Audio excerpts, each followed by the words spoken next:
ভাইরা আমার, বন্ধুরা আমার, এই ঈদ উল ফিতরের দিন আমাদের অনেক কিছু করণীয় আছে। আমরা কিন্তু সেগুলো জানি না, জানার চেষ্টাও করি না। অথচ ঈদ উল ফিতর হলো জুমার নামাজ যাদের উপরে ফরজ, জুমার নামাজ যাদের উপরে ওয়াজিব, ঈদ উল ফিতরের নামাজও তাদের উপরে ওয়াজিব। জোরে জোরে কোন সুবহানাল্লাহ। এই ঈদ উল ফিতরের দিন আমাদের অনেক সুন্নত রয়েছে। এই সুন্নতগুলো বছর ঘুরে হয়তো ওলামায়ে কেরাম বলেন আপনাদের মনে থাকে না। কথা বলেন ঠিক কিনা? মনে থাকে না, যার কারণে এই কথাগুলো আমি বলার চেষ্টা করছি। ঈদ উল ফিতরের দিন করণীয়, অর্থাৎ যেগুলো সুন্নত, ঈদের দিনের সুন্নত আছে না, এই সুন্নতগুলোর মধ্যে এক নম্বরে নবীজি সাল্লাল্লাহু আলাইহি সাল্লামের হাদিসে মুবারকের মাধ্যমে যেটা আমরা একের পর এক পর্যায়ক্রমে যে সুন্নতগুলিকে একত্রিত করা হয়েছে, আমার স্টাডি অনুযায়ী 18টা সুন্নত পাইছি। কয়টা? কথা কয় না, কয়টা? এই যে মুসলিম হিসেবে সবাই কিন্তু জানা ফরজ, যেটা আমাদের নিত্যদিন প্রয়োজন।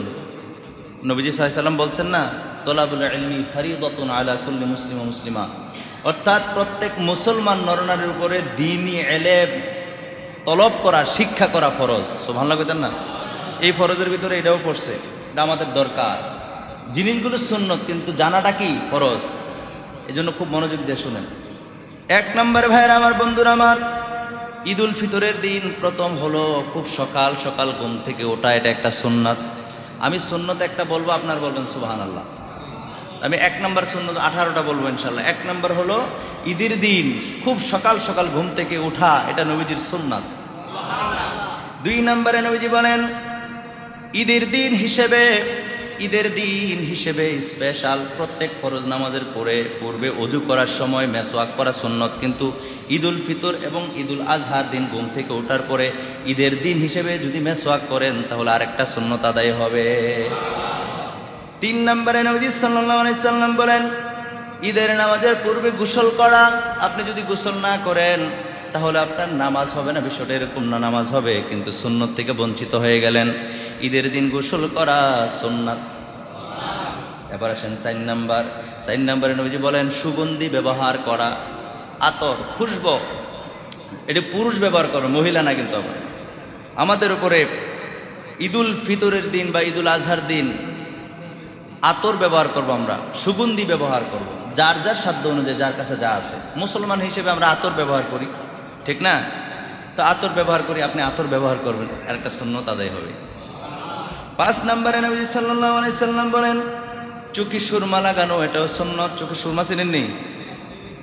এই চোখে সুরমা দেওয়া সুন্নত। 6 নম্বরে পবিত্র পরিষ্কার পরিচ্ছন্ন পোশাক পরিধান করা সুন্নাত। পবিত্র হইতে হইব, পরিষ্কার পরিচ্ছন্ন হতে হবে। আমরা কোরআন হাদিস গাইটা পাই নাই যে নতুন কাপড় পরতে হবে। কথা বুঝেন? আমার দিকে তাকান, কথা বলতেছি আমি, তাকাইতেছেন এদিকে। আশ্চর্য, আপনাদের আর সোজা হইলেন না। আমরা মানুষ হবো কবে? এটা জানা জরুরি না। আমি যেটা বলতেছি এটা জানা জরুরি। আপনার জিগেলে তো একটাও বোঝাতেন না। খুব মনোযোগ দেন। তাহলে 6 নম্বরে কি পাইলাম? পবিত্র পরিষ্কার পরিচ্ছন্ন পোশাক পরিধান করা। সুবহানাল্লাহ বলেন না? নতুন কাপড়ের কথা নাই। এখন আমাদের দেশে যে প্রচলন হয়েছে, নতুন কাপড় না পরলে ঈদ হয় না, আছে না নাই? আহা, নবীজি কি কম বুঝতো? নতুন কাপড়ের কথা যদি কইতো, পরিষ্কার পরিচ্ছন্ন কাপড়ের কথা না কইয়া যদি বলতো যে প্রত্যেকে নতুন কাপড় পরতে হবে, গরিব দুঃখীদের মন বড় ছোট হয়ে গেল। নবীজি এমনভাবে বলছে পরিষ্কার, তোমার কাছে যে কাপড়টা পরিষ্কার পরিচ্ছন্ন, তোমার কাছে যেটা সুন্দর, তোমার 2-3 সেট জামা আছে, এর মধ্যে যেটা সুন্দর এটা পরাই সুন্নাত। সুবহানাল্লাহ বলে, নতুন কাপড় নয়। কথা ক্লিয়ার? 7 নম্বরে পাইলাম নবীজি সাল্লাল্লাহু আলাইহি সাল্লাম বলেন ফজর নামাজের পর শীঘ্রই ঈদগাহের ময়দানের দিকে যাওয়া, আগে ঈদগাহের ময়দানে যাওয়া, এটা সুন্নাত। জোরে কোন সুবহানাল্লাহ। 8 নম্বরে নবীজি বলেন, 8ম নম্বরে সামর্থ্য অনুযায়ী উত্তম খাবারের ব্যবস্থা করা, প্রতিবেশী, এতিম, মিসকিন এবং গরিব দুঃখীকেও খাবার খাওয়ানো সুন্নাত। জোরে কোন সুবহানাল্লাহ। যার যার সামর্থ্য অনুযায়ী খাবারের আয়োজন করে সেই খাবারটা নিজের পরিবার এবং প্রতিবেশী এবং এতিম, গরিব, মিসকিন তাদেরকে খাওয়ানো সুন্নাত। জোরে কোন সুবহানাল্লাহ।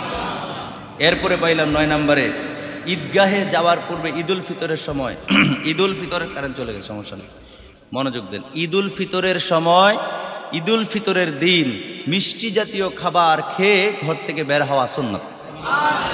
কিন্তু ঈদ উল আজহার সময় নবীজি ঈদের নামাজ পড়ে এসে তারপর খাবার খাইতেন। সুবহানাল্লাহ। কিন্তু ঈদুল ফিতরের সময় কি আগে খাবার খাওয়া, ঈদগাহে যাওয়ার আগে।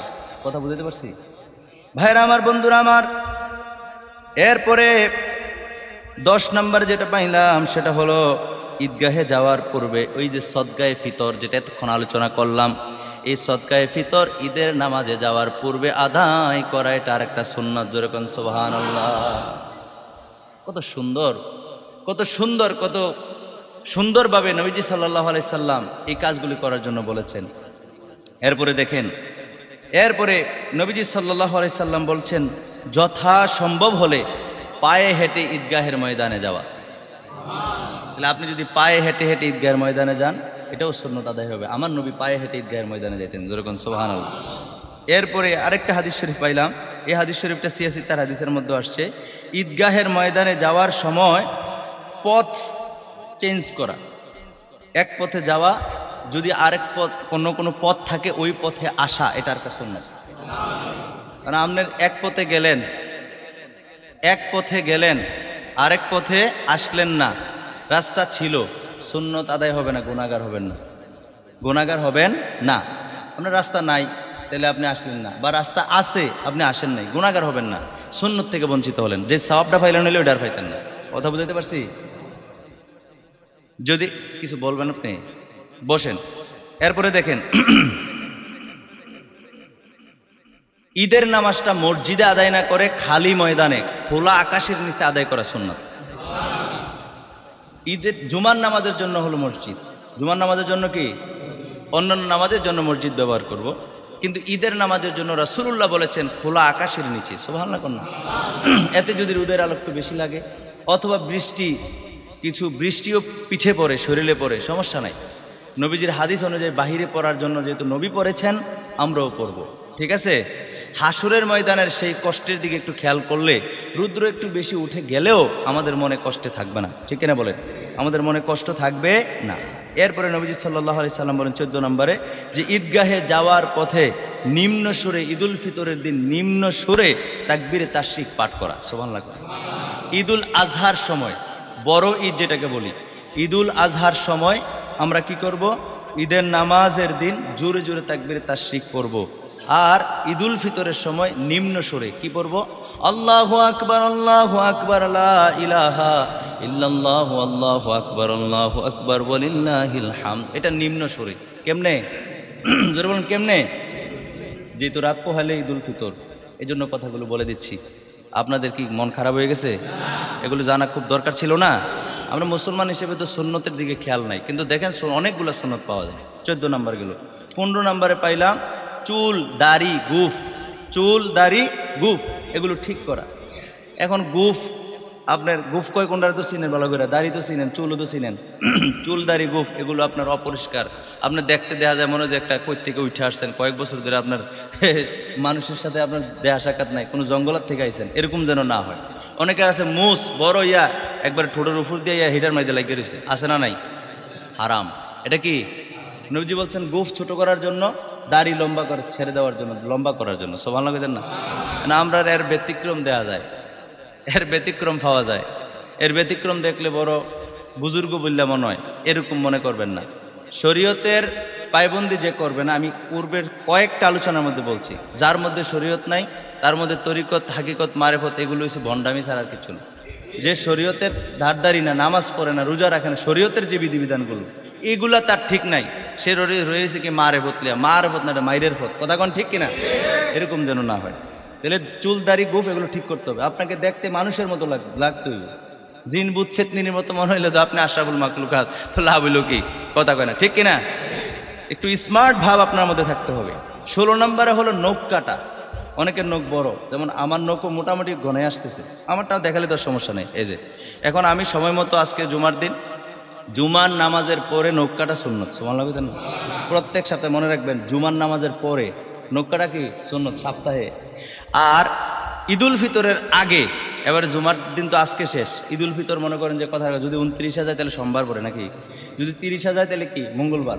তাহলে আপনি ঈদুল ফিতরের দিন সকালবেলা উঠে যদি নখ কাটেন আর একটা সুন্নত আদায় হবে। এরপরে হলো নবী করিম সাল্লাল্লাহু আলাইহি ওয়াসাল্লাম আংটি পরিধান করতেন, ডান হাতেও পড়তেন। আমি শামাইলে তিরমিজির মধ্যে দেখছি। আমার মধ্যে একটা প্রশ্ন ছিল যে অনেকে ডান হাতে পড়ে, অনেকে বাম হাতে পড়ে। এখন আমি ঘাটতে ঘাটতে ঘাটতে ঘাটতে পাইলাম যে না, নবীজি ডান হাতেও পড়তেন, বাম হাতেও পড়তেন। কোনো কোনো সময় ডান হাতে পড়তেন, কোনো কোনো সময় কি বাম হাতে পড়তেন। তো আংটি পরিধান করবেন, এই আংটি পরিধান করাও সুন্নাত, যেহেতু নবী পড়তেন। এরপরে নামাজে যাওয়ার পূর্বে বেজোর সংখ্যক খেজুর খাওয়া সুন্নাত, যেরকম সুবহানাল্লাহ। কালকেও বলছিলাম আমরা ইফতারির সময় খেজুর ঠিকই খাই, কিন্তু সেহরির সময় খাই না। অথচ ইফতারির সময় খেজুর খাওয়া যেরকম সুন্নত, সেহরির সময় নবীজি সব সময় বেজোর সংখ্যক খেজুর খেতেন, এটাও সুন্নত। সুবহানাল্লাহ বলেন। আমি কালকেও বলে গেছি যে আপনারা সেহরি যখন খাবেন, আপনাদের যা কি বলে, আপনাদের ওয়াইফ বা গৃহকর্মী যে আছে, ঠিক আছে, হাউস ওয়াইফ, তাকে বলে দিবেন যে সেহরি যখন দিবা একটা প্লেটের মধ্যে বা একটা বাটির মধ্যে খেজুর দিবা, আগে খেজুর মুখে দিবেন সেহরির সময়। ইফতারের সময় তো দেয় নেই, সেহরির সময়, এটাও সুন্নত, যেরকম সুবহানাল্লাহ। তাহলে এখন পাইলাম ঈদুল ফিতরের দিন। কিসের দিন? ঈদুল ফিতরের দিন। আপনি ঈদুল ফিতরের দিন বেজোর সংখ্যক খেজুর খাওয়া, এটা সুন্নত, যেরকম সুবহানাল্লাহ। তো বেজোর সংখ্যকের মধ্যে উত্তম হলো 3টা। কয়টা? যেরকম কয়টা? না একটা, না 5টা, ওগুলা খাইতে পারবেন, কিন্তু 3টা থেকেই শুরু বেজোরটা। যদিও এক বেজোর, কিন্তু 3-4টা বেশি পাওয়া যায়। খেজুর না, যে কোনো বেজোর সংখ্যক, কোরআন হাদিসের যত আলোচনা আমি পাইছি, আমার ছোট মানুষ হিসেবে অবজারভেশন, বেজোর বলতে এই 3-এর উপরে দেখছি বেশি কথা বুঝতে পারছি। তাহলে যাদের সামর্থ্য নাই, অনেকে আছে খেজুর আছে অল্প, হুজুর কোনো মতে ইফতারি করি, আপনি একটাই খাবেন। আমি বলছি না যে একটা খাবেন না, আমি এটাকে বলছি, কিন্তু যদি আপনি পারেন কমসে কম 3টা খেজুর খাবেন, স্বাস্থ্যের জন্য ভালো হবে, ঠিক আছে। সুন্নতের দিক দিয়ে বেজরের যে 3 সংখ্যা যেটা আমরা পাই, এটাও পূর্ণতা হইল। কথা বুঝাইতে পারলাম? এই সুন্নতগুলো 18টা সুন্নত আমি বলছি। আল্লাহ পাক রব্বুল আলামিন অন্ততপক্ষে এইবারের জন্য এই 18টা সুন্নত আমল করে এরপরে যেন ঈদগাহের ময়দানে যাইতে পারে, আল্লাহ যেন তৌফিক দান করে, পড়ি আমিন।